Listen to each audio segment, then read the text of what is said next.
सो हम लोग करने लगे meaning of and use of classification of goods. So first of all वो कह रहा जो हमारे पास इकोनॉमिक्स है, मैक्रो इकोनॉमिक्स है, उसके अंदर हम गुड्स को कभी भी उसके फिजिकल करेक्टरिस्टिक्स के ऊपर डिवाइड करके नहीं काउंट करते हैं। हम उनको उनके एंड यूज़ के ऊपर डिपेंड करते हैं कि जो गुड्स है उनको क्लासीफाई कैसे करना है। बेसिकली हमारे पास दो तरह की गुड्स होती है, final goods and intermediate goods. But वो कहता है मैक्रो इकोनॉमिक्स में हम कभी भी गुड्स को गुड्स के जो प्रोडक्शन होती है उसके ऊपर डिपेंड रहकर नहीं करते उसको क्लासीफाई, बल्कि जो उसका एंड यूज़ होता है, मतलब लास्ट में वो किस पर्पज़ के लिए यूज़ हो रही है उसके ऊपर रहकर हम उसको क्लासीफाई करते हैं। वो कहते हैं and use of goods refers to the way goods are primarily used. वो कहते हैं एंड यूज़ ऑफ गुड्स का मतलब क्या होता है कि गुड्स जो पहले यूज़ हुई थी उसके ऊपर डिपेंड करती है। जैसे कि पेपर, अगर हम पेपर का एग्जांपल लें, पेपर का एग्जांपल क्या है, दो तरह से आता है। जैसे कि पेपर स्टूडेंट्स के लिए क्या है, एक फाइनल गुड है। कैसे है, क्योंकि पेपर बच्चों हम लोग पेपर पे एग्ज़ाम्स देते हैं, रिटर्न काम अपना करते हैं, हमारे लिए फाइनल गुड्स हैं।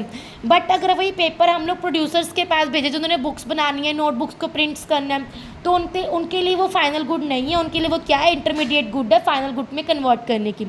पॉइंट समझ आया? पेपर क्या है, स्टूडेंट्स के लिए तो फाइनल प्रोडक्ट है जिस पर उन्होंने अपना काम करना है। बट वही जिन्होंने हमारे बुक्स को या नोटबुक्स वगैरह को इम्प्रिंट करना है उसको हम क्या बोलेंगे, इंटरमीडिएट गुड्स। वो कहता है paper is out of the production boundary and is ready for use bye it's final users. अब दो केसेस हैं इसके अंदर, जब पेपर जो होता है प्रोडक्शन बाउंड्री से बाहर आ गया और यूज़ करने के लिए रेडी कर रहे हैं हम लोग, तो वो क्या कहलाएगा, फाइनल प्रोडक्ट। फॉर एग्जांपल आप शॉपकीपर पे शॉप पे गए, आप लोगों ने नोटबुक बाय की और नोटबुक पे आप काम करने के लिए रेडी हो, that means it will become a final product.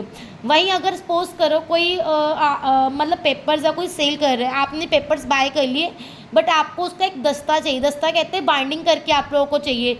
या मैं एग्जांपल देती हूँ, कई बच्चे क्या करते हैं, जैसे बुक्स होती हैं, बुक्स को वो फ़ोटो स्टेट करवा लेते हैं, फिर फ़ोटोज़ को हम बाइंडिंग करने के लिए भेज देते हैं ना, तो वो पेपर्स जो होंगे जब तक हमारे पास बाइंड करके नहीं आएंगे, वो जब हम बाइंडिंग वाले को देकर आएंगे उसके लिए वो पेपर्स क्या कहलाएंगे, इंटरमीडिएट गुड। फाइनल गुड वो कब कन्वर्ट हो जाएगा, जब उसको बाइंड करके एज ए बुक हमें बना के वो दे देगा। This is all about this. Next in economics के अंदर गुड्स बेसिकली जो बाउंड्री लाइन से क्रॉस हो जाती है प्रोडक्शन के लिए और फाइनल यूज़ के लिए यूज़ की जाती है, that is called final goods.